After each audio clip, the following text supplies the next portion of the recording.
Major Theory presents Blue Dope, a podcast from the inquisitive minds of Blue and Olivia Dope as they sit down and pick the brains of some of your favorite entertainers and entrepreneurs. On the season finale, digital nomad and the co-founder of the Live Richer Academy, Jubril Agoro.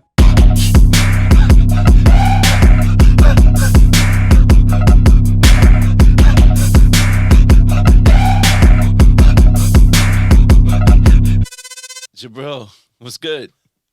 Everything, man. Everything is good. Welcome back to Brooklyn. Thank you. How you liking New York? I love New York. I'm from Chicago, but there's no city like New York. The energy here is unique. You just walk down the streets, you feel the energy. I stopped by this little Venezuelan food truck the other day, speaking a little Spanish, and then someone else talking. I'm like, there's just so many vibes out here in New York. So I'm loving it. So firstly, I want to just let everyone know we're with Jubril Agoro. He's a gentleman. Well, firstly, everyone's out here trying to figure out how to make money in their sleep, right? Jubril has figured out how to make money while he's sleeping, eating, traveling. Right, and that's the difference right there. I think that's the biggest piece. Most people are like, how do you do that while you're traveling? But here in Blue Dope, we definitely like to go through the whole understanding of who Jubril is. Okay. You mentioned Chicago. Yeah. So I got to talk about Chicago. What was it like growing up in Chicago, just out the gate? So I'm Nigerian, right?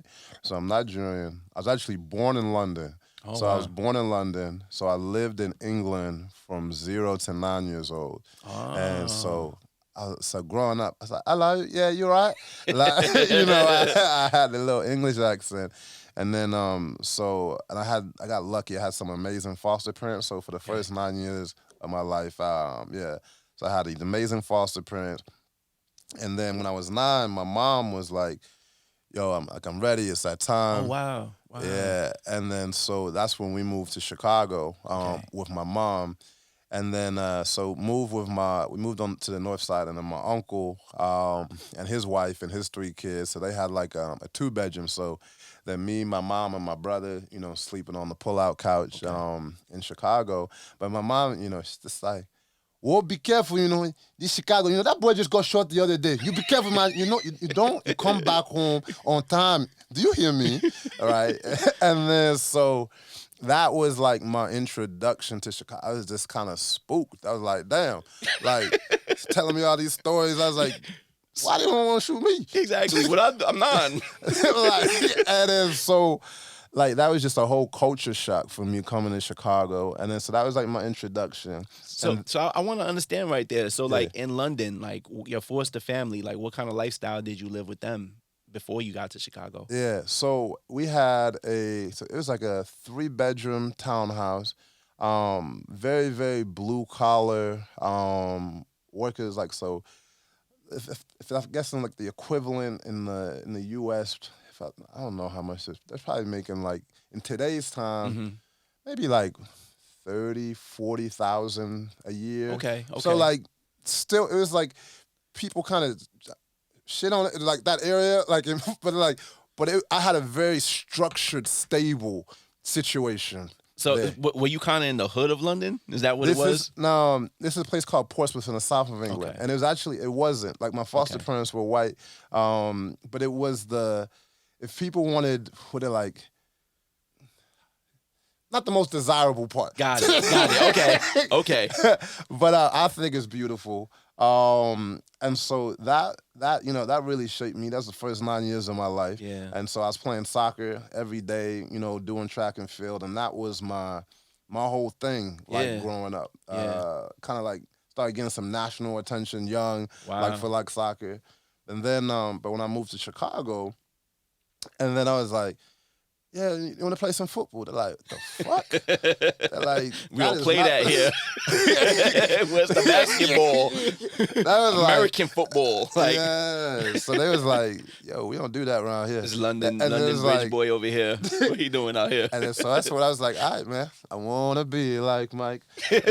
Yeah, you was in the place. So, so that's how my whole life changed with that. And then so I was playing basketball all the time. And then I thought I was the fastest person on earth, like growing up. But you was Usain Bolt, basically. I thought. And then when I got to high school, I realized like it was freshman year. And then it's also what changed everything for me too, my focus. Because me, I'm so competitive. Yeah. I don't like to do anything if I know I'm not gonna win or have a chance to win. Like it's not fun for me. A lot of people, they're okay with it. Yeah. But for me, I'm not built like that. Got it. And so like I never forget it. So Tyler Rice, freshman, he was running like a 10.8. And I ran. At first I was like, there's something wrong with my shoe. let me retie these real quick. Do this race for real. There's something. And then we ran again, and it was just at that point, like it was an instant like we ain't on the same level. Wow. He's on a different like even if I trained as hard as I could, I'm not catching him. Okay. And then so from there, like my motivation, like, but I actually kind of rewind to when I came to Chicago, and then we moved as well. So when I was about 11 to like the suburbs. Okay. And that was really dope, really beautiful neighborhood. And I saw the way people grew up here. Like we stayed in this suburb called Arlington Heights, Illinois. Okay. And when parents were like professionals. Like some of the kids was like dentists, doctors. Like my friend Paul's dad was a dentist. I was like, they'll have like a 4-bedroom house, like nice stuff. And I was like, it's different. Whoa. We're not north side no more. Like this it's unbelievable. It was really, but it also really made me feel insignificant in a lot of ways. Okay. Because it was visibly I was poor. Okay. Like, so, we were in like, the one, for us, it was a big step up now. We have our own 1-bedroom apartment with me, my mom, and my brother. Yeah. But when you go into school with kids that, so for me, I have free lunch. And then I have, I get $3 a week for allowance because my mom at that time probably making $18,000, $19,000 a year, with 2 kids. Yeah. So it's a struggle, yeah. And looking back, I'm like, damn, man, like, how'd she do like, it? Yeah. How? Like, how? Like, how did you do it? And so, but I've always wanted more. Like, I was seeing these kids, I was like, man, they coming to school with $5, $10 a day. Yeah, they balling. For lunch. But that's just one day. One day. I got $3 a stretch. week. And I'm like, they coming to school with $5 or $10 a day, like just on balling. And then so I was like, how can I take some of this money legally? Because I was like, I need some of that. Like, because, as a kid, I wanted to have like, I wanted to go get a Big Mac meal and apple pies, 2 apple pies for $1. Like, the $3 is not cutting it. Nah. And so, that's the whole week. That's the whole week. I want basketball cards. Yeah. I want shoes. There's so many different things. My mom just didn't have it. And so I started to see supply and demand as a youngin', where I was like, they don't sell warheads at school. And so I was like, all right, cool. Go to Walgreens. Boom. Now I'm tripling my money in the box with that. Because they all got $5, $10 a day over there. Exactly. And then, all that thing. And there was like these Pokemon things. There's this store called, the name of this place, but I basically would buy it was in it and they were selling out. So I was like, okay, cool. Let me go get some of these Pokemon.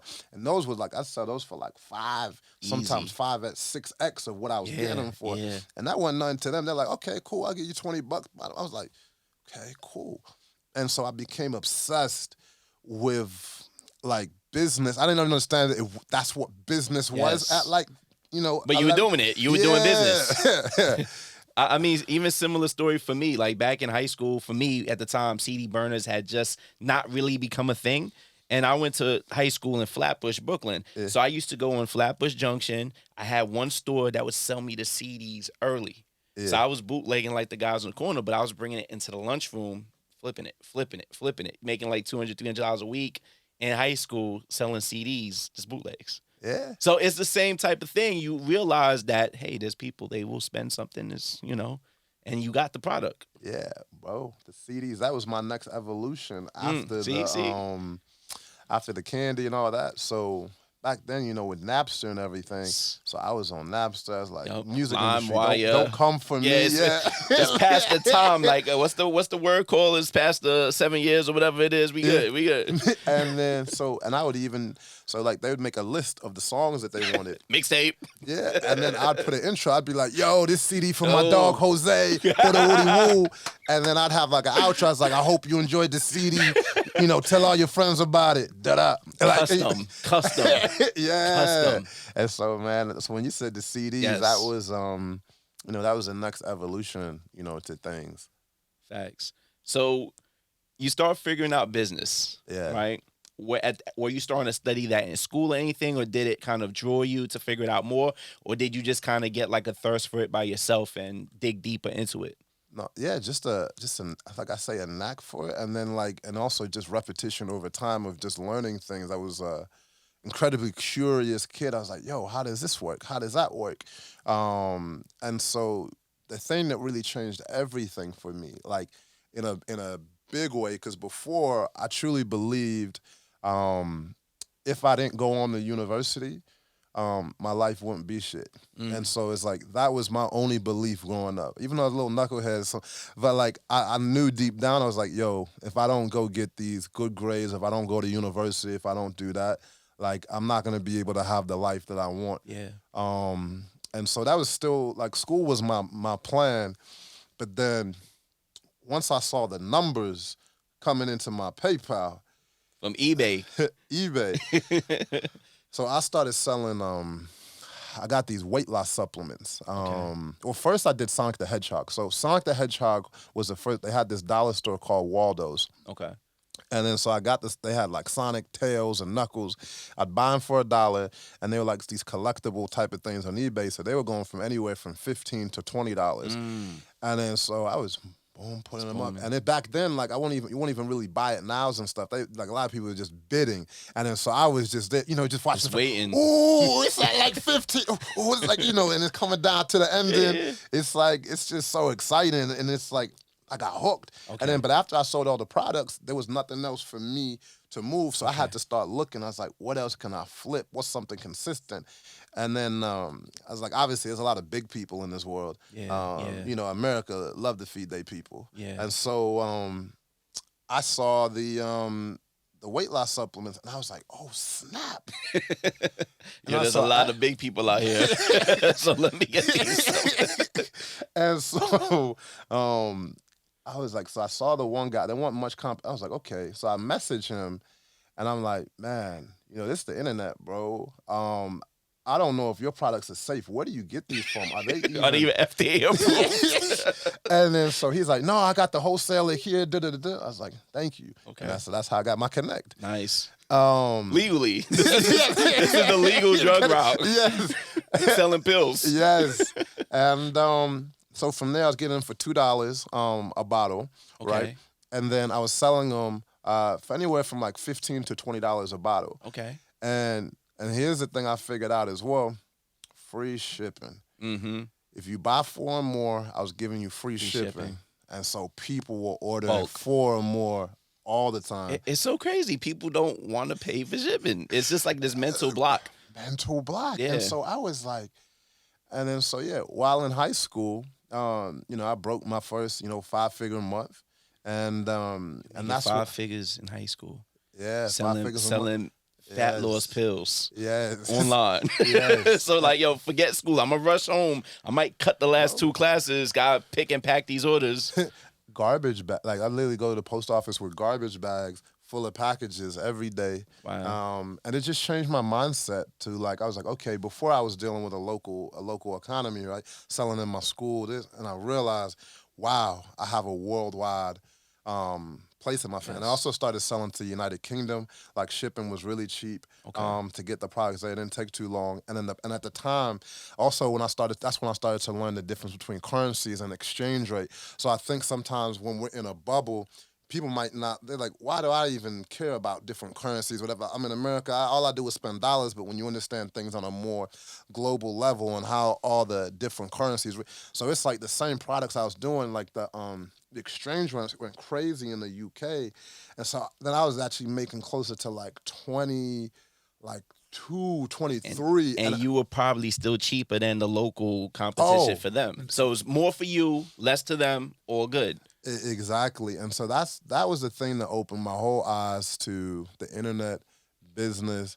And I was like, yo, this is this is what I want to do for the rest of my life. The internet. My mom was like, boy, if you don't go to school, you can't stay here no more. This internet thing is a fad. You will ruin your life. This internet thing, it's a fad. We got to talk about Tiffany Alicia. We're going to talk about her later on. But, we interviewed her to start this season. And it's funny because she said that her parents were like, hey, if you're not a doctor or lawyer, you're a drug dealer. So it sounds like Nigerian parents got that same vibe. Like, they got that high. Like, this is what you're going to do. But you find different ways. Yeah, no, absolutely. And I absolutely love Tiff. And so people don't know, that's, we'll talk about Tiff. But that's my business partner, my sister. But yeah, her that comes a little bit later on in the story where we connect. But yeah, then my head was as big as could be, taking my a lot of money, man. Yeah. In high school. Yeah, in high school, and, taking my family on vacation, my mom, my brother, and then it's like, I go to church, I take like 15 kids from my church to United Center in a stretch limo. What? All that stuff. Like it was crazy. Yo, you was a little local celebrity at that point. Like it was crazy. Like, he still got all those pictures. It's like I'm like, damn, wow. I was a youngin'. I was who like, who was playing at the time? This is like when I did that. This was in the summer. It was like they had like those celebrity summer games.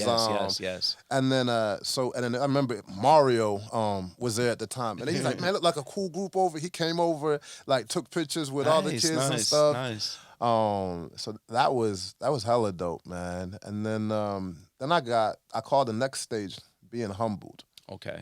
Being humbled. So my head was as big as can be. Nobody can tell me nothing. I've moved out, because my mom's like, hey, if you don't go to university, you can't stay. And I was like, well, I'm not doing university. I'm good. I'm out. Wow. And then so what ended up happening is, so like back in the day, eBay used to have these things called homepage featured listings. Mm-hmm. So you pay $99 and you'd be on the homepage of eBay. Prime real estate. For $100. And then nothing. And they also had the thing featured plus. But then once they realized, they're like, I don't think we charging enough for this. So they took it away, and they took that away. Now what used to be super profitable is no longer even profitable. And so I still have my expenses, my lifestyle, because I think it was one of the best things that ever happened to me is because I was so... we were so broke growing up. I had so much pain associated to not having material things. So it's like, I think I had maybe 100 pair of Jordans, had like 3 cars, all like the whole thing. And you was like 18, 17. Yeah. You sound like you was a drug dealer.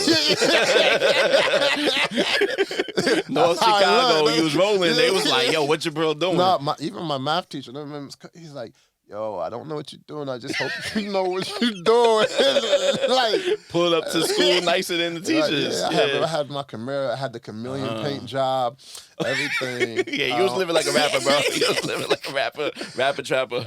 And so then after leaving, so I said, like, after the algorithm, it was no longer profitable, and now I have my crib and everything, but then the flow is not coming in, and then the problem was I didn't know how to advertise any other way. I realized at that time I was so dependent on eBay for the traffic. It'd be like being on Amazon, and a lot of people who have a lot of if they change something, a lot of people, it's over. Once the algorithm changes, the margins, they don't.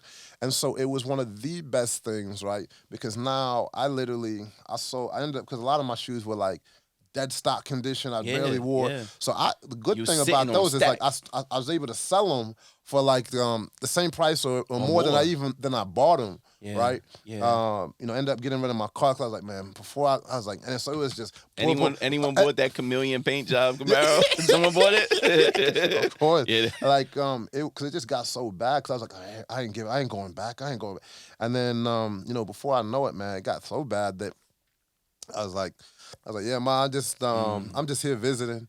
And then it was like 2 weeks. I was like, it's like, why are you not going back to your house? Uh-oh. And I was like, oh no, I just miss it here. Then she's like 3 weeks. And then I told you this internet was a fad. Yeah. I told you. And so then the next, Shame. 3 years were just figuring out. I got my first job as well. Where were you working? What were you doing? I was enrolling people into an online university. I worked at a place called AIU Online, Career Education. And it was back home now, like so 3 years back home in Chicago, humble. Every time my mom walked back through that door, I'm like, I try and run to. At that time, they had a 2-bedroom, so I was like, I don't want to see her face. So it's like she's gonna start yapping. So it's like, what was your brother doing? Did your brother decide, hey, university's for him? Like, what was the age gap? My brother, he actually followed my footsteps. Pretty much everything that I did. Little brother. Huh? He was the little brother? Yeah. Okay, so 3 years younger than me. And then I this is like, so it's so bad. I remember, man, it was Christmas. It was around Christmas time. And so like in Nigerian culture, you can go to the church and like if you're having like kind of a rough situation, you can even spend time at church and like sleep there. And so because I just didn't want to hear my mom, not, she wants the best for me. She loves me, right? But it was like, I just didn't want to hear it. But I didn't even have, and my brother was working at, I don't even know if they had JCPenney out here. You know JCPenney? Yeah. We had JCPenney out here in New York. He was at JCPenney, but I had to like just come to him on the humble. I'll never forget it. I was just like, bro, can I get $20 so I can take the train? Have a little money, get large fries for a couple of days, just whatever's gonna pack the stomach. And I was just like, man, I just remember praying like, God, man, like let me get back because this shit is whack. you hit rock bottom. Yeah, and but it was so good that it happened because I got to see so much. And then so when I was coming back, I was like, okay. When I was working my job at AIU Online, I was working part-time, but it was like that little bit of cash flow was so good and getting out the house, all it. Like, it was actually really enjoyable for me. And then career education was actually fun. The CEO of the parent company, Gary E. McCullough, at the time, because I was always still reading like Black Enterprise magazine, all these, and I was like, oh snap, he's actually here. He's like one of the, at the time, it was like one of 10 Black CEOs in America that run a company over like $1 billion, and they send out like newsletters and stuff, and I was like, shit, let me email him. Like, I was like, why not? Why not? And then, I just came to him very respectful. Like, I've seen you in like Black Enterprise, XYZ. I would just love, I don't know if it's possible. I was like, and at the time I started my YouTube thing, I was doing like positive videos about Black entrepreneurs. I was like, I've already done this one interview. I would love to, do one with you. And, wow. And then so he's like, let's have breakfast first. Okay. And so it took about a month or so going back and forth with his assistant, but he actually sat down with me, had breakfast, and I was just like, man, because you can Google, right? You can see. I was like, because you can see. I was like, man, this man make $5 million a year. Like, you're the Waffle House, nah. And but it was like just so inspiring. I was like, man, he took the time. He didn't have to, and so, but I think there's a lot of opportunity. And the reason I share that story is sometimes you might have all these dope people around you, but then if you come proper and the right proper, like for my value proposition was, I don't see you sharing your story, and your story is really beautiful. I want to share it, right? And then you actually have access to some people, and I was like, and that's all it is. And then when I told my boss, she's like, how the hell you have breakfast with Gary? I was like, I know some things you don't. There you go. She's like, I just want to get promoted. You out here having lunch and breakfast with the CEO. Yeah. Put me on. So from there, I started to get into Google Ads, and at the time it was called Yahoo Overture Ads. And then also I learned copywriting. Okay. And so basically, if you understand what for example, when you see an ad on the internet, you see either a picture or a video, and there's words with it. And so I was like, that person on the other side of the screen has to have something that they relate to. And I saw so many cookie cutter things where I was like, this world is changing when it comes to advertising. It's like all these lame ass Jeep commercials, just someone driving up a damn thing. I was like, what's the connection? Yeah, like, I'm not gonna drive up a hill. Right. Like, from Brooklyn or whatever. It's like, what would they be driving up no hill? Exactly. And or it's like, and so I saw so many gaps with the way the world was responding to, and so I started to learn copywriting at a really, and when I thought about like music, I was like, so when I I love Cole, and so I would be like, yo, why do I connect with Cole so much? I was like, because I relate to his story and like his wordplay and the stories that he tells. I feel like he feels me, and so that's what I started to incorporate in my ads and in my writing. I wanted to create. It wasn't so if it was like Chase Bank or something, it's like low APR rates or whatever, or it's a very dry cut thing, and I was like, story. That's not how you really connect. Yeah. And so that was a transition of how I started to get, and I started to do affiliate marketing. So basically, performance marketing. To give you an example, let's say for example, Uber is like, they give you that special link, and they're like, if you refer someone, we will give you a cut of that. And so, and I was able to start building that up without actually owning any products or having a business. And that's how I got really good at like affiliate and performance marketing. Go ahead. So I definitely understand, like even Rakuten, right? They're one of the biggest in the game when it comes to affiliate. So how did you do it specifically? Did you have your own blog that you were driving traffic to? So that's really what you created at that point. Like at the time, I was doing a lot of it's like direct sales, and like people had digital courses, right? So people might have like a $1,000 course, or they might have a $500 course, or they might have whatever. It might even be up to like $3,000 course. And so what I would do is I would be the one writing the ads, and I'd like basically ghost write for them. This is what you're saying in the videos, and then I would run the ads, on like Google, and I started expanding to YouTube ads, and then another thing, and so that's how I started to really, and I also understood timing.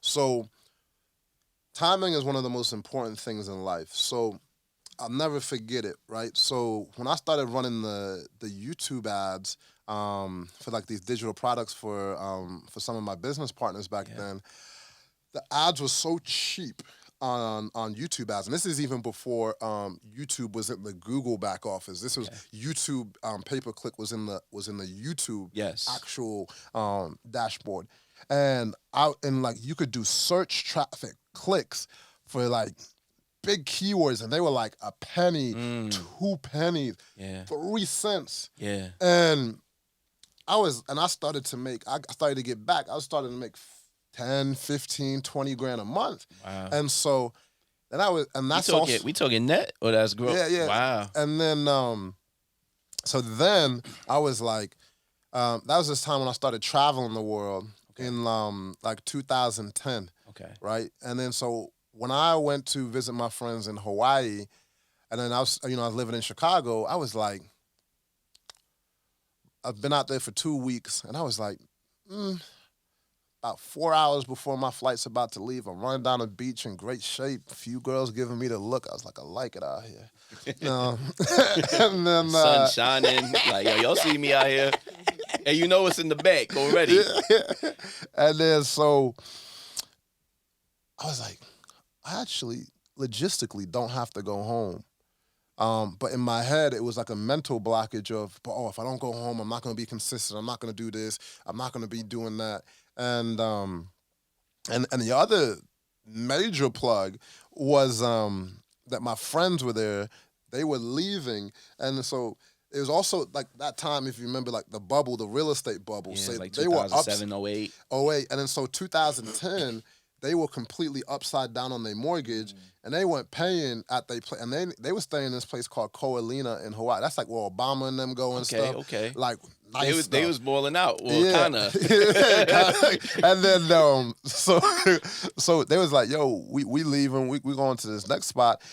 You can stay here if you want. I said, for word? Like, okay. No cost. This beach is nice. And they dipped and just left you the keys. Just like, left me the keys because they was like, we gonna lose it anyway. Wow. And like, so they're like, use it. Cool. So it was like a really perfect plan. So I ended up staying there for like 3 months.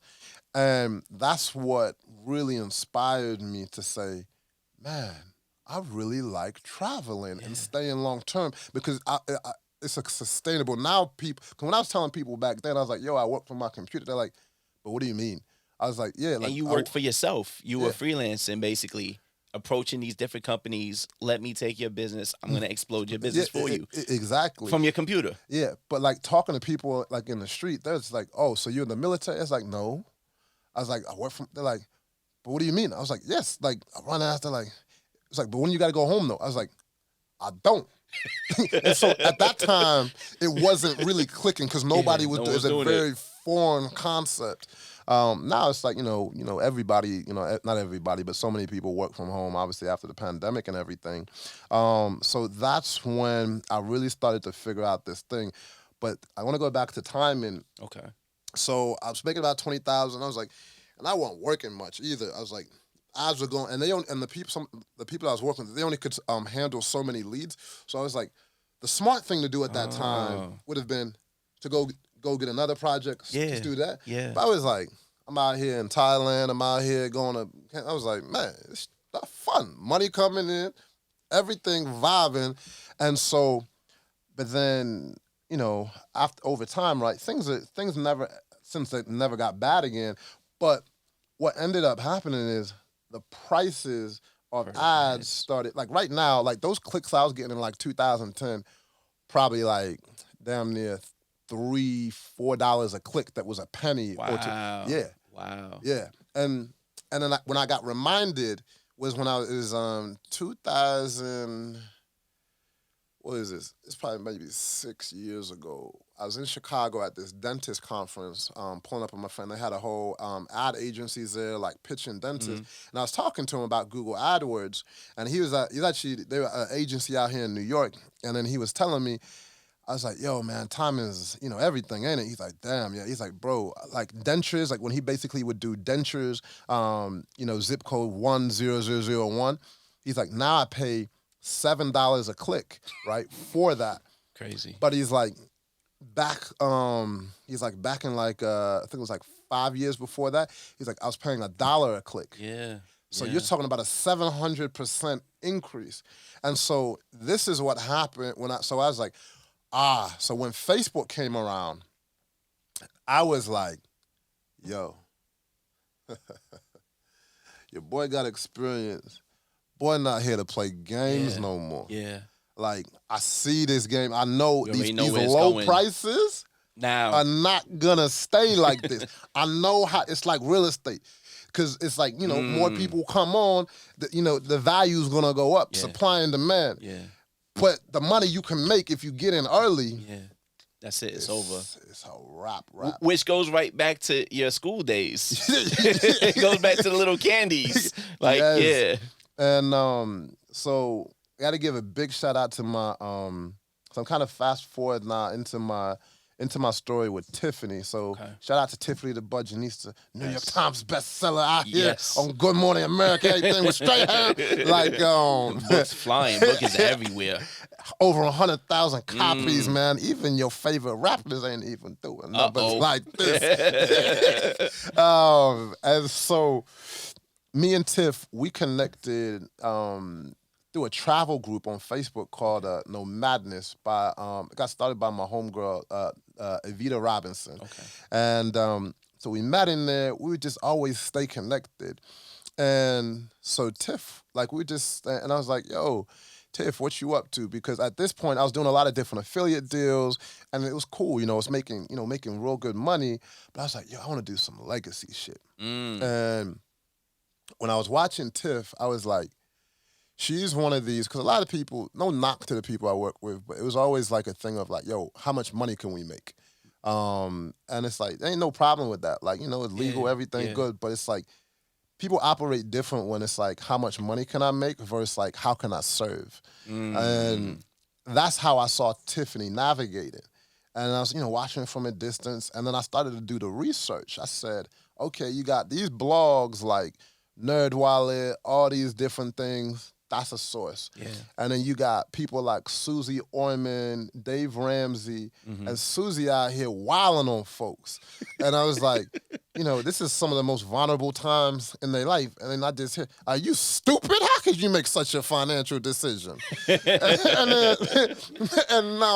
I'm like, yeah, hella this. I'm like, yo, this like I'm gonna spend my money with you, right? And she dope though. Susie's dope, does her things, and has results. But I said, there's a major play for this because I said, yo, people are. It's one of the most vulnerable states people are in, and the reason like a lot of people stay with their head in the sand is because they're like, oh man, I'm gonna get judged, I'm gonna get ridiculed if I open up about like my finances and how and all that. And so then I saw Tiff handling the stuff with such care and love.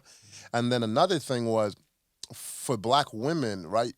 Women in general, women got access to credit cards in 1974, right? You couldn't get a credit card as a woman without a man co-sign in the United States of America, right? And so imagine if white women are like that. I was like, how much are Black women getting shit on? Yeah. Right? Yeah. And then so I started looking at the numbers because I was like, just all women overall. And I was like, yo, this is major. Like, I think it's like 40% of, like Americans can't even come up with like $1,000 like in savings, and stuff, right? And then so I was just looking at all these different things and I was like, yo, this is big. So when I looked at the size of America, I was like, all right, there's about 300 million people. I was doing my market research, and I said there's about 40 million African Americans, and then there's about 20 million African American women. But then within our age range, I'm like, all right, cool, we might have like 12 million, 13, 14, whatever it is. I was like, but nobody's speaking to them. Wow. And then on top of that, ain't a single ad being run for the boring stuff. Everything is, yo, man, this is how you can make $300,000 in the next thing. Look at my Rolls Royce. Like, or this is how you lose weight. Yeah. This, and that.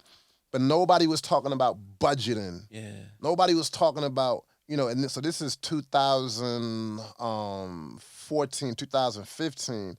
And so nobody talking about it. And so I said, yo, Tiff, I think we could really do something. So we actually met up in Brooklyn. She came to meet me in Brooklyn. And she's like, yo, man, no, this sounds dope, but I ain't got a Jubril budget. Like, I don't, I don't know. I was like, nah, I want to partner with you. Like, we could really do this. She's like, you talking big game, man. This shit sounds too good to be true. And because she already saw what you were doing with all the other businesses. Yeah. She saw it, but she was like, man, I don't know. Because at the time, I was like, yo, we could run the affiliate play. And then I was like, also like, a membership site or something. Yeah. And it's like, what's an affiliate? So she didn't know what affiliate, like she didn't even know what affiliate marketing was. I was like, yo, you doing all this stuff for free. But you're talking about, like, because she just launched off her first challenge, right? So, because that's like, so she had it was like the all-around challenge. So she had about 10,000 people that she got signed up on her email list all by herself, right? She had 10,000 people on her fan page. And then she also had 10,000 people in this group called the Dream Catchers. Yes. And the Dream Catchers, I was in there and I was like, women feel so safe in there. They're talking about, my credit scores are 500, but boom, boom. And I was like, they having conversations they won't even have with they friends and family that they having inside of here. Yeah. And so I was like, man, like, you are really doing something special over here. Like, you like the one. And I tell her all the time, I was like, from day one, I was like, yo, you gonna be one of these ones. It's gonna be Sunday at the crib. And then, Serena's gonna walk in and be like, yo, what's happening? What you cooking today? And then Oprah gonna walk in and be like, yo, girl, what's happening? I was like, because this is what she was destined for. And I was like, I really believe, and that's what I've been saying since day one. just because she's just built different Wow. like that. And then so for me, my job's easy. So I was like, teach her a little about the copywriting and the storytelling. And then so we start to build the list and we go crazy on the affiliate deals. And so we go, and then with the ads, because I was like, yo, this is how we can do it. And she's like, I was like, yeah, we could probably start spending like $200-300 a week, just start building. She's like, $200-300, where we gonna get that from? I was like, but it's like, I was like, oh, it'd be really good. She's like, no, like we can take it a little bit slower. Like maybe we'll start something like $50 a week. I was like, no. Like I was like, forget it. I'll put my credit card on file. And then she's like, okay, that sounds good. But you believed in the situation that much. You like, yo, it was like, because like that's my expertise. I know that game. Yeah. And then so we go from so like she'd been building for about 4 years. And so at that time, she just crossed into like 6 figures a year. Well, because she was doing like speaking engagements, she might get like $5,000 or something at like a bank to go speak and whatnot back then. So she was, on her way already. Yeah. And then, but now, I was like, yo, we're going to collapse time frame. So now in the next 4 months with ads, the audience grows from 10,000 to 80,000. Woo. Yeah. Woo. With these ads. So, but the site at that point, is it still free or like those? There's that like they were signing up for the free challenge. For the free challenge. Yeah, they're called the Live Richer challenge. Yes. And then so that's what they were signing up for. And here's the crazy thing back then, bro. It's like people that know the ad game. So there's like basically for like email opt-ins, I was paying about 10 cents a lead for a name and email. In the financial industry, a lead like that, give or take $20. Paying 10 cents a lead so in the financial space. So this means you had the access to shoot them out an email for the first time and just, hey, sign up if you like. Sign up for the free challenge. And then also, this is where it's like, hey, so if you want to get your credit score, hey, we might be working with like Credit Karma, right? So then they like, hey, we give you $10 for each person that you can get to download the app. And so and the good thing for us is always we only refer people to products that we actually truly love and use, but it was a win-win situation. And then so we started going crazy. And then it was March 2016 when we launched the Live Richer Academy, which was our paid membership, right? And we had back then you gotta remember it was 3 of us. Yeah. Like Tiff was over here in Jersey in a little 2-bedroom, like in the halfway hood, like she told us she used to come outside and people be like, yo, Budgetnista, that's you. So I'm just visiting. Yeah. She told us about that. Cause she's really the Budgetista. Yeah. Like, I mean, even by the time she left there, probably, I won't say how much she had in the account, but like just still being there, like before she left. So I remember when we launched. So we was in her living room, and then and at that time we launched for $9.99 a month because it was like there was so many different bugs, and we were just really figuring out the membership play. So $9.99 a month, $50 if you get 6 months, so you get 1 month free, and then $9.99 if so $100 if you get the whole year up front, you get 2 months free, and then so we put it all together, and then we had like a pre-order list, and then within the first hour, we did like and you gotta remember. So Tiff is still new, and like Tiff, before that, preschool teacher, and then also before that, went through the foreclosure and everything. So first hour, boom, 27 grand. Like you just hitting the refresh. Wow. She's like, oh my God, oh my God, oh my. She's like, and then we closed out the week at like 75 for like the week. Wow. And so for her at that, she was like, Wow. Oh, this what you've been talking about. Like, see, that $300 a week wasn't that bad, right? Yeah. And so this is all, I mean, at the end of the day, this is the knowledge turned into something digital. yeah. So it's an idea that you just, boom. Mm-hmm.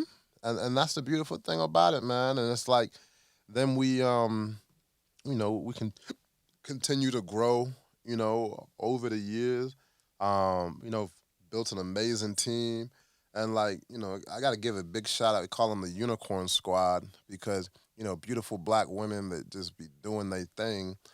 Got a couple dudes on the team, but Okay. women really run shit. No. And so and at the time, like our leadership team now, we could afford, like as we were growing, we could afford to pay them like 40 grand like a year, right? And that's all we can afford. And some of these women were taking pay cuts that was making like 80, Yeah. 90, some of them believed in 6 figures, but they believe so much in the vision. That's crazy. Right? And then they came with us. And then but so as we grew, we could afford to pay them, more. And it's like, last year, just even like for our leadership, I won't say, it's like, say bonus was looking like, well, the yearlies, The old yearlies. That's the bonus. for some of them. And so Nice. it's just a proud moment because they really rock with us. How many subscribers y'all got now? Got about a little over 40 something. And now it's $30 a month. Okay. So even during the pandemic as well, what's crazy is that as a lot of people were panicking and like, they're like, oh, I was like, nah, we doubled down. We go harder because a lot of people started pulling their ad budgets. And so for us, I was like, nah, it's time to scale up. It's got cheaper. I was like, Yeah. I ain't talking, 2015 Yeah, cheap, yeah. but I was like, what might used to cost us, whatever, $80 or $90 to acquire a customer, now was costing us like 50, 60. Nice. And so I was like, at that scale, it started going crazy. I mean, you're talking about Amex points were racking up. I mean, I'm talking about spending over $500,000 a month. Yeah. Like, and then, then we start doing 7 figures a month Wow. during the pandemic. Ads.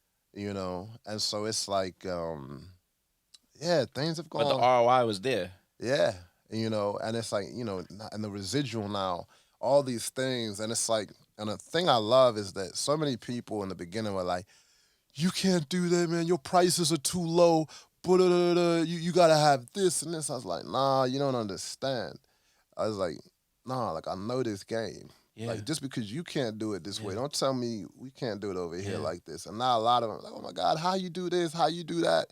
But it's also just understanding the customer and really putting the customer first. There's like this invisible currency of just like treating people really good and like putting them first. Like I said, like we really, like truly put our customers first. Like, I mean, there were times where we even turned off the whole academy where we didn't take in any money for like 4, 5, 6 months at a time just to work on the academy and make it better. Even though we could have kept making money. Yeah. But it's like, you take care of the customers, they always gonna take care of Nice. you. And so, and then when people try and figure out different stuff, and it's also just the marketing of the story, like, from Tiffany's story, right? And now we're expanding. We just signed on like 5 new teachers. Nice. We got a lot of new stuff popping. Nice. A lot of new stuff where it's like, you thought we were doing stuff now. It's expanding.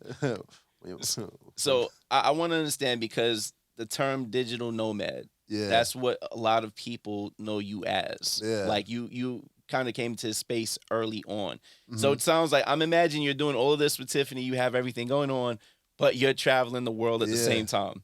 So let's talk about that and how'd you figure out that, I mean, you said you were in Hawaii, you were chilling. What was the next move and like travel-wise at that point? Yo, it's so funny. We ain't even talked about Passport Heavy at all. Like I know, that's the thing. Yeah, and that's the thing that a lot of people, they're like, they see the travel, but they don't understand all the stuff that's actually happening, behind the scenes.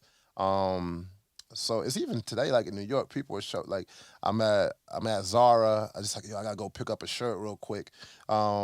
Dude's like, Jubril, right? Like, wow. like, it's like, and then after that, like leaving there, like 5 minutes later, Like I could just see another dude just looking at me. He's like, I just want to say, he could tell I was rushing too, because I was like rushing. I was like, I got to come over here. And I was like, man, I was like, he's like, I just want to say, good job, brother. It's like, I appreciate the work, So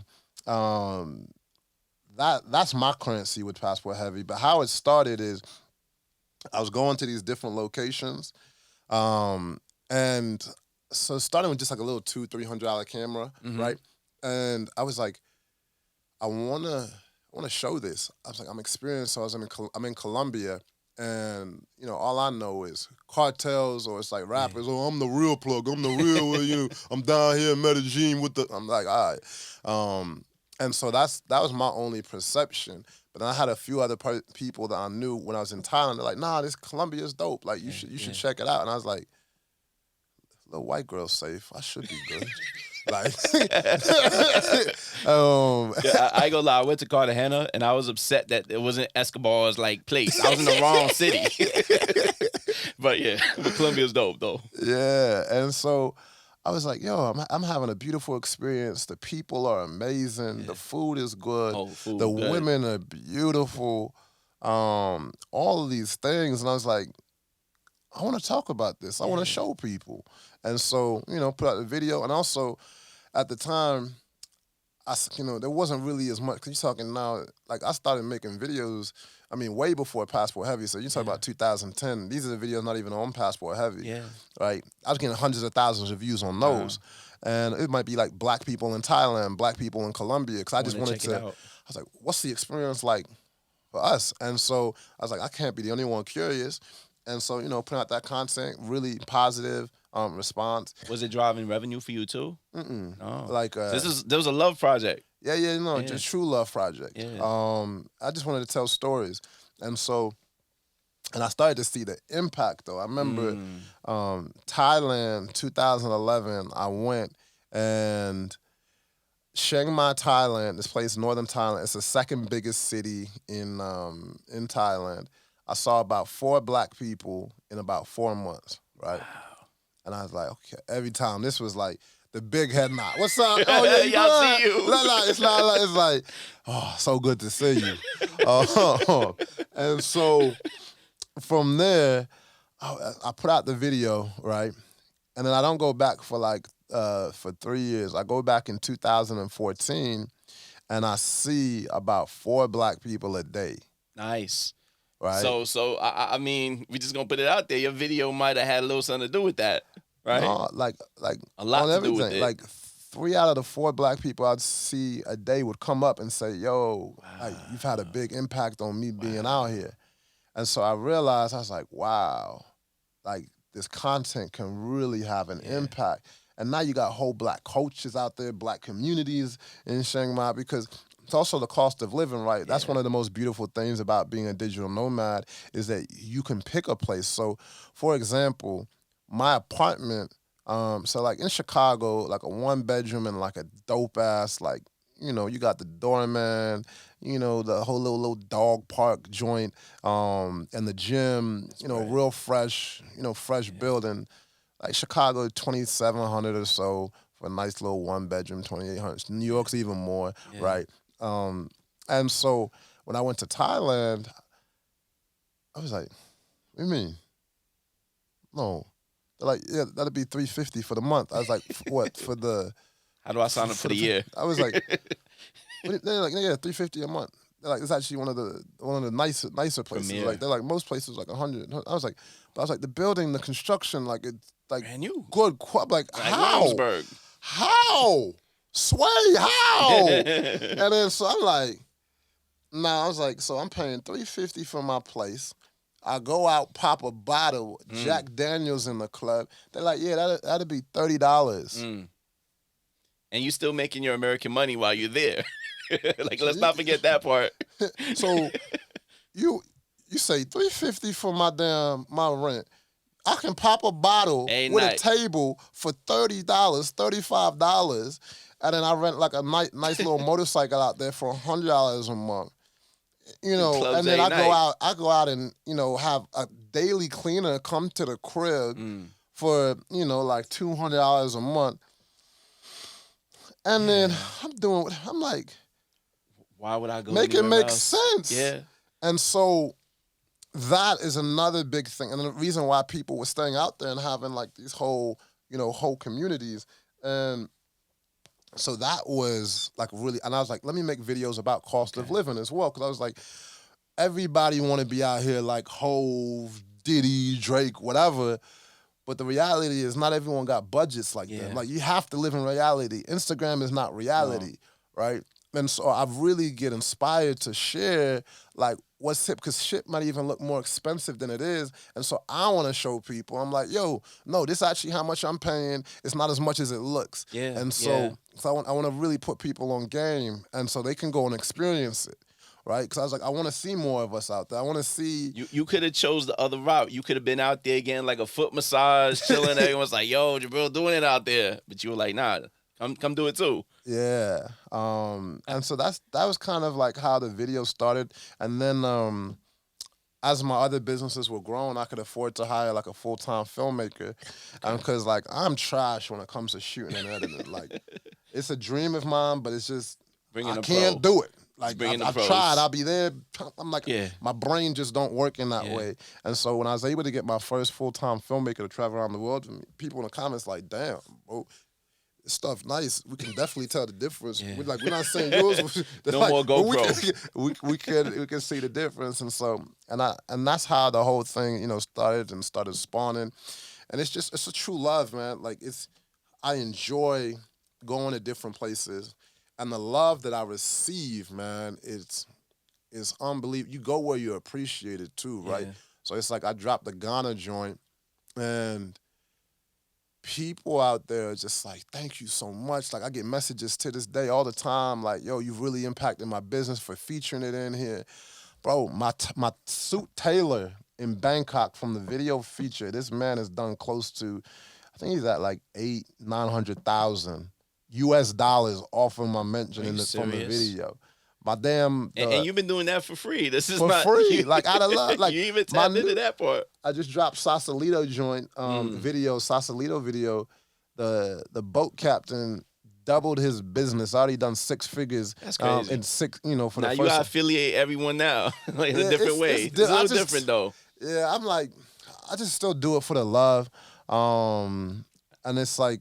But I was like, I'm getting to that stage where I was like, I might have to start collecting on some of this. Like people making big money off it. I was like, and the thing is, it cost me about $30,000 a month to, pay salaries, shoot everything, editing. So it's like, but it's like it's a big passion project for me. Yeah. And I've always like I do get some brands and everything reaching out, but I'm like, they want to like have politics. You can't do this. I was like, you think I came this far like to have someone. Like, nah, it's my shit. Like, it's fun for me. I love doing it. I don't want, so it's like, for the right partnerships, you come with that right check and respect, you damn right I'm going to take that check. Like, especially if it's something like authentic and like something that I use. But yeah, that's kind of like how the whole thing started. And like, I'm on the Africa wave, like fully, like just got back from Ethiopia. That was beautiful. Nice. Went to Rwanda with the NBA. Like, big shout out to the NBA. That shit was... It was amazing. A dream, man. That was, and you like sports. I'm a fan. Yeah, I'm a fan. That was before the pandemic, right? I remember. So they let me come to All Star. So I had like all access. So I'm on the court during All Star. I mean, you look at those tickets on StubHub, bro. I was like, even though I ain't getting paid, like it's cool. I'm cool with this.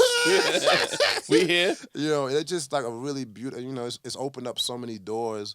Like I said, it's just been a dream, like really amazing opportunities. So what Passport Heavy has also done for me is that it's opened doors that money can't open. Yes. Like, and then the impact, like so many people just are like, yo, I've done this, I've taken my family here. I won't even thinking of even going here. You've made me look at Africa. You've made me look at South America, or even, at home. When I dropped this Chicago video, some people be out here thinking it's crazy. Like my producers and stuff, but Chirac. It's the drill videos though. Yeah. Y'all even had, what was that boy named? White Jesus or something like that? He was out here wilding too. We like, damn, they even getting it out in Chicago. And it's like, so it's like I see the perception of a lot of places and it reminds me of home. And so like last summer, shout out to Kelly Edwards, beautiful individual, got her show on the Travel Channel, like Ford Ambassador, commercials everywhere. She's actually the first black woman to ever have a show on the Travel Channel, and she's also the only woman currently with a show on the Travel Channel called Mysterious Islands. And she's from Chicago as well. wow. So we chose to do the episode together. And we just doing, we stopped by 1111, beautiful restaurant there in Chicago. We shout out to my boy Ron Shade. He's he's an agent in Chicago with Octagon Sports. And then, he's from Chicago. He was taking me to like some of his favorite barbershops, the one that Obama, in Hyde Park. And also just, he has a very inspirational story of how he worked with the kids. We went kayaking, through Nice. the river, right? There's All this in Chicago. Yeah, people don't like in the summer. There's amazing restaurants, run along the lake. We went to even little Indian, ville. Indianville, like Indianville. You got another name. You know what I mean? Yeah. Spot. Don't kill me. Stay out strip. Yeah. It's like, and so I wanted to show there's so many different neighborhoods in Chicago.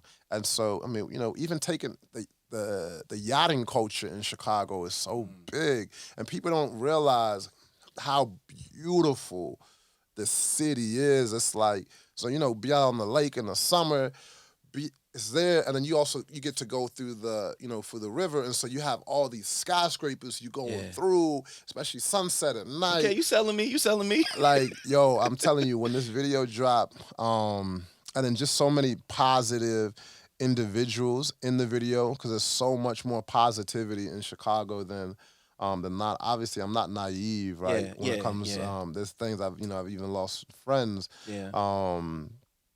But there's far more positive things. And so that's Passport Heavy is like my absolute love. Like my passion. That's your baby right there. Oh, and I'm gonna say something that's really interesting is that recently we interviewed Jessica Nabongo. Okay. And she is from Detroit. So it was like a similar thing. She went around the entire world and has this affinity for Detroit at the end of the day still. Yeah. So it's kind of crazy to hear that, like, no matter where you go, home's home in a sense, right? Jessica's dope. Facts. Facts. Now, in regards to, I'm going to say Kanye recently came out and said he lives in his bag, right? Like his bag is his house. So for someone traveling around the world, like what does it look like for you with your belongings? Like what are you actually taking everywhere? Good question. So it's about 3 years ago when about three and a half years. 'Cause I had a place and I got rid of it, but like for 3 years, I got tired of like not having like a home. And so now it's like couple. But like and so Like flex. and then so what ended up happening, what it looks like typically is I fell out of love of when I backpacked around Thailand in 2011. I realized how little I need to be happy. And so I had a backpack, and that was for 7 months. At first I was like, this is impossible. I'll never be able to do this. And I was like, man, I feel so free. I feel like I don't feel weighted down of all these things. And like, so yeah, that's what it looked, laptop, phone, and then you go with quality over, quantity. Okay. So it's like, you get a couple good pair of, jeans or whatever, good hoodie, couple good hoodies, or whatever it is, what you specifically like. And obviously you can always buy stuff wherever you are on the road. So that's what it looks like. My main thing is like, I got my iPhone, got my laptop, I buy socks wherever, buy new underwear. So it's not. You tossing at the like a week of use, like buy. Nah, man, I just lose things. I was like, I don't even know if I got matching socks on the day. No. You did say you just came from Zara too, so you got an outfit for the weekend. And so, but yeah, that's what it looks like. It's just real light. Okay. And it's so sustainable. You know, you get what you need. It's so sustainable, and I really encourage people. It's like, try it out because it's not for everybody. Like I've never tried. And some people, they realize, especially if you give, and I tell people, go for at least an extended period of time, because if you just go for a week or two, that's not enough time to settle in. Okay. So, and then also when you go for too short of a period of time, it's hard to get in a work routine. Yeah. And so I like to do extended travel where it's like, I'm doing a month, I'm doing 2 months, wherever that it is. So that way I can be in routine. Because if you're in a place for 3 days and it's brand new, you want to see everything. You want to experience everything. Exactly. So you're just like, rushing through. you feel like you have a limited amount of time. So you and then you're like, yeah, you're not going to work. And so for me, I've always been so motivated about progression. So like, I wouldn't travel the world if I can't progress my career while traveling. So that's been the beautiful thing. I'm able to work because I set up environments, right? And now Airbnb and all these things are making it a lot easier. They even have like Wi-Fi, like where you can check Wi-Fi speeds and all that on it. And there's questions. Oh yeah, I'll give you all an Airbnb tip, man. Okay. So obviously, I think I've stayed in like over 200 Airbnbs. So if you're staying longer term, I really recommend getting like even like a hotel or something for the first couple days, or get an Airbnb for a few days, because if you get a long-term place, you want to make sure some places are set up for like short-term stays, but they're not set up for these longer-term plays. And then also they might not tell you, but they got construction or something over here. You want to, Now it's you're like screwed because you booked for 3 months. right? Or it's like the shower pressure or the internet. Yeah, All these little things that like could really ruin, your experience. And then another thing is, unlike hotels, well, with hotels you can too if you talk to the right people, but it's a lot more difficult. Is that negotiation you can negotiate with the owners of Airbnb, right? And so, for example, like when I was just in Bali, I spent 9 months in Bali, from December to like September, and like on Airbnb it was listed for like, really like 40 grand a month, right? Listed for the rental. And I was like, fuck, I look like.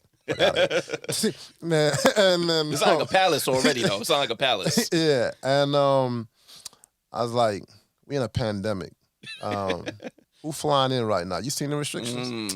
Nah, bro. It's a buyer's market. I ain't going. And then I was like, yeah. They're like, well, I was like, all right, man, I'll come talk to y'all next week. It's still here, right? Okay. Still available. And then, long story short, I ended up getting it for like $6 grand a month. From 40. How they jump from 40 to 6? Yeah. It's that same spirit of, all right, I'm going to email the CEO. I'm going to email this person who's trying to charge 40. We'll see what happens. Yeah. People are scared to do that. No, and I'm telling you, it's so worth it. Like, and even just, like, say you taking a, like, I was just in Palm Springs 2 weekends ago. It was listed for like $800 a night. And I was like, I kind of, here's the verbiage too for like a shorter trip. Okay. Hey, how you doing? Your place is absolutely beautiful. And now, for my Airbnb cribs, don't try this on me, okay? I'm not going. So, no weapon formed against me shall prosper. So this is how it goes. So, hey, nice to meet you, and make sure you get that name because you can always pretty much see that name. Your place is absolutely beautiful. It's stunning. Now I've been looking at it, and then especially if you're coming soon, right? It works a lot better because now they're like, okay, whatever. If 3 days from now and it's still not booked, you have more leverage. So now if you're trying to do this and it's 4 months out, they have 4 months of wiggle room, right? And so now I say, hey, your place is beautiful, and what I want to ask, so I was looking at this other place, and I was about to book it. I was about to book literally today, about to pay. And so and completely okay if it's not because your home is beautiful and it's worth this much. But the 800 is out of my price range. Would you be open for doing 400 a day? And and it's like, and this is what I'm coming to enjoy. I'm coming with my girl or whatever. A little bit more personal. Not having a party. Yeah, and then that's it. Have a beautiful day, and I completely understand if this is not acceptable. Basically, have a nice day. Yeah. And then I email about 10 of them, and I'll get like probably 2 of them that they're like, you know what? Let's Bet. do it. Ain't nobody else there right now. Because no one else. It's like some money versus no money. Exactly. And so, and this is it. I was like, I'm always like, I love the hustle. Like, I did have one big question for you in regards to the Airbnb, because you said you're an owner of them as well, right? Huh? You own properties So for I was Airbnb? like, I don't yet, but I was like, Okay. we have them coming. That's what I'm. So with that, I mean, even for people looking to invest in that side of the game, where are some of the cities where you look at it as a real profitable area? So definitely all throughout Africa. Like, so this is a big reason I want to go back out. So it's like the supply and the demand thing of like, so like when you look at the economy out there, especially like even people going back to Ghana, they say they got 150,000 visas that have been approved for December. Wow. 150,000 people coming in. That's not even people that have, Nigerian passports. See, where do you even get that stat? Huh? Where do you even get that stat? Because that's a crazy stat to know. 150,000 visas. Am I supposed to say that? I don't know. There's a plug out there. There's a plug out there. But yeah. It's from the higher ups. Yeah, there you go. But basically, places where there's huge demand and places where it's growing. So like place like Bali now, I want to build a place out there, but I'm like, there's so many villas, the leverage is not in your favor. And then the thing that I always think about now too is like, price point, and that's like supply and demand. And that's pretty much it. Also, I mean, US, you got some places that you could look at. Like I think Chicago's still a great market. Okay. But the thing as well that happens more times than not is that like there's no benefit for residents, right, to have Airbnbs, and so like you gotta really make sure the laws are in your favor and they're not gonna switch, because some people end up going and getting a place with the intention of, and then like associations like, hey, you can't do that. So it's like, so you gotta be, because I see it as like if I lived in a building, I mean, I'll be honest. You don't want that. I don't want no loud ass Airbnbs coming in for the for the 2 days. So I see both sides of the picture. So it's like, a home might be better in certain places, but I'll just say my play is like I'm trying to have the whole building. So it's like, I'll let you. It's like I see over time of like how things have gone. I was like, what do people want in the building, right? So I was like, man, I'm trying to like places that looking to do. It's like, all right, what vibe do I want? I miss like actually staying in hostels for the community aspect, right? So a nice community on the roof, like hot tub, pool, that kind of vibe. Make sure the internet's good. All these, and they have a few. I've seen some things, but not the exact way that I've been looking to do it. So that's kind of like some of the things that looking to get into right now in specific places. I mean, you be seeing the future, so we listening. And I mean, Chicago, the price gonna go up after you drop that video. So people like, yo, I could kayak through the city. Like, it's beautiful. It's beautiful. I do have to ask, like, in regards to the flexibility of you being able to do this. I think there are other reasons that people wouldn't necessarily travel, whether it's love life, children, and it's a big thing because you speak about the difference between vacation and traveling. So when we speak about traveling, and having those ties down to a hometown, how has that been for you? Have there been relationships you had to leave in the past in the old city? Like, how does that aspect work for you? Real talk right here. Yeah, me, man, just to be honest, like I've I've been enjoying my life, man. I've been enjoying it to the fullest. Like, I'm outside. um, but like, yeah, that's. I mean, it just keep it 100. Like, I'm outside, man. I live that life. Yeah. I mean, as like I'm now 35 because like I've had so many like beautiful relationships, where I'm like, and the location does, um, hinder things for growth sometimes. 'Cause it's like either like she gotta come with me or it's like I'm like there's different things and so like I'm like it's like one of the things I'm actually really excited about. I can't wait to have like my best friend that like I travel with because like I want to have kids, and I know a lot of bunch of like families that that travel around the world and do they thing. The digital nomad way. Yeah, the digital nomad way, and so and one of the things I'm actually looking to be like I'm looking to be based in Miami from March to really have because like so it's like yes I've been outside but I'm about to like quote unquote be inside because like I really want to give a relationship time Okay. to really kind of grow and blossom have like that stability. Okay. So yeah, it's a really real thing of like you got to have someone that can match the energy. Cause yeah, it's not for everyone, but I will tell you I don't really know too many women that's like vibing and whatever. They're like, yo, they were down to come and continue traveling Traveling and with you. yeah, and But travel. you're with like, me. I don't really want you traveling with me. I'm trying to travel with myself right now. Yeah, it's like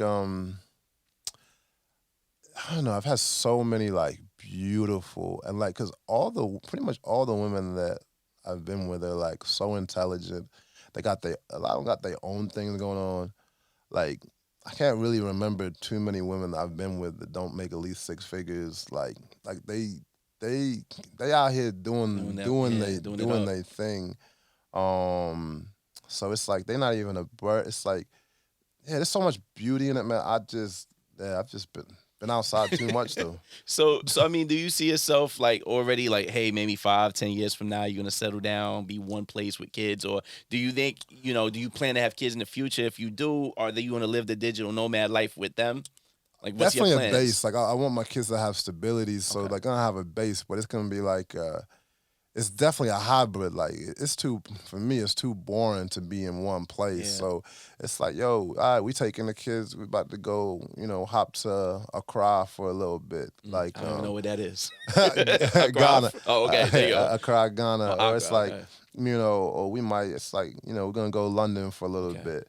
So no, definitely we're gonna be outside, like traveling experience. It's gonna be a fun. Like I can't wait to experience the world like with my family. Like it's gonna be dope. Like those will be like the new passport heavy joints. Just be like from the life The that I live family. now in the videos to like be a real nice family Nice. vibe in the future. And now that you've experienced this entire lifestyle and seeing the world and traveling, have you brought your family out with you, like mom and brother? Oh, Like, for yeah. So sure. yeah, But I want to hear about that because I mean, you yeah, started out in Chicago in the one yeah. bedroom, right? hmm So what's going on with mom and little bro? Yeah, man. My bro, he's out doing he does the fitness thing for himself, but he also he works with us on Literature Academy as well, and then Oh, also nice.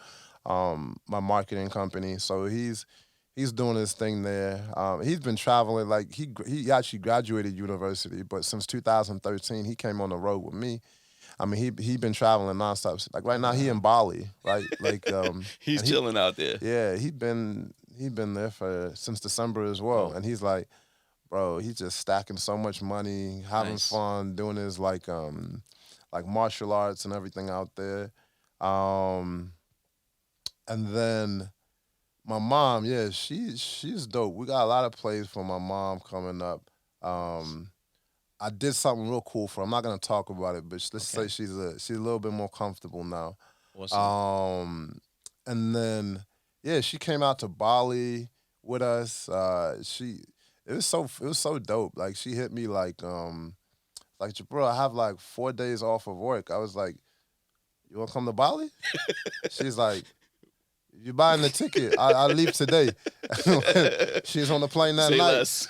Like, and then so she's on the back of my motorcycle out there. She's like, slow down. Like, yo, she was loving it. When we was in Miami, she came down last year for December. I love having my mom. She's like great energy. Cause I got two moms. I got my foster mom in England, and I'm talking about my biological mom in Chicago. My foster mom, she don't go nowhere. She is as locals like come like. I swear to God, I don't think she's traveled more than. She ain't traveled more than 15 miles from her house in probably 10 years. Wow. But you stay in touch and oh, of course, go there and everything. Like nice. she is very comfortable. Like she ain't trying to. She don't like. My mom's the opposite. Like, where we going? Go. Like, she'll. But see, I love how that went full circle. Right? Yeah. There was this time where she couldn't have you with her. Yeah. She got you back, and now you showing her the world. Yeah. That's dope. That's a dope story. Oh no, it's beautiful, man. When I really look at it, it really is. I mean, what's next for you right now? I know you're gonna do more on your site, right? You up in the ante on that, but what else is out there that's next for you to conquer? Man, there's a lot that I have brewing. I'm also like I like to speak things into existence well, but it's also like that thing of like, let me do it, and you get to see it. Cause I definitely have a few plays that are basically based around Passport Heavy, like some specific products and different things that are coming. So basically, and that will enable to keep things as organic as they've always been. So there's not like a corporate veil over things. It's just because it's like my art. So it's like I want to keep it that way. No need to over commercialize it at the end of the day. Yeah, and so, but what's coming? I could tell you, man. I say Live Richer Academy. Like I said, we just signed 5 new teachers. So that's gonna be a real big look on Live Richer Academy. And just a lot of stuff in Africa, man. Okay. Just a lot of stuff on the continent. So nice. like I said, got back from Ethiopia, and then I will be doing a lot more in different places there because people just have a perception, right? And it's not the fault. It's like people. What you see is what you believe. And so I'm on a mission to really show people the other side of Africa in a really, really big way. Beautiful. Just the culture, the fun that you can have, business opportunities, how tech is growing out there, just the culture, and why you could be so proud to call yourself African, right? Because one thing I always hear growing up, it's changing. I give a big shout out to music. But it's like people are like, I'm not African. I was like, bro, I can see it in your DNA. You're black. This is what runs through your veins. Yeah. But I understand with the imagery, the scene, right? With all the shit that they show with like just kids on, flies Sally on the Struthers face and like, or it's just a safari. I was like, there's so much more to, to the, and so that's what, like if there's something that's coming that I'll definitely be remembered for. It's like really showing people, the rich culture, the history, but then also like, you do fly stuff, fly restaurants and all that as well. So where can everyone find you? But before that, I just want to say thank you, man. This has been so organic, man. Oh. A lot of fun. Thank you for the opportunity. Thank you for the platform. Thank you for your time, man. I know you're a busy man just running around, so appreciate you. Man, it's an honor to be here. Passport Heavy is pretty much across all platforms. So that's Passport, like the travel document, and then Heavy, like weight. No longer selling the pills, so but get your finances right. You got that option. Yeah. So Passport Heavy, and then where I hang out probably too much is on my personal Instagram. So that's Jubril 8, so Jubril, and then the number 8. And then I'm always on this. So if you have a question, it could be about business, travel. I do my best, and it's faster for me to even do like verse write something. I'll probably just pick up my phone and do a little video response, and so right. That's different. You're not gonna get that from everybody. yeah. Yo, Jubril, it's been an honor, man. Yo, looking forward to see everything you're gonna do. And I'm planning in my head what's my next move after hearing all these gems you dropped. Thank you, bro. Peace. It's Blue Dope.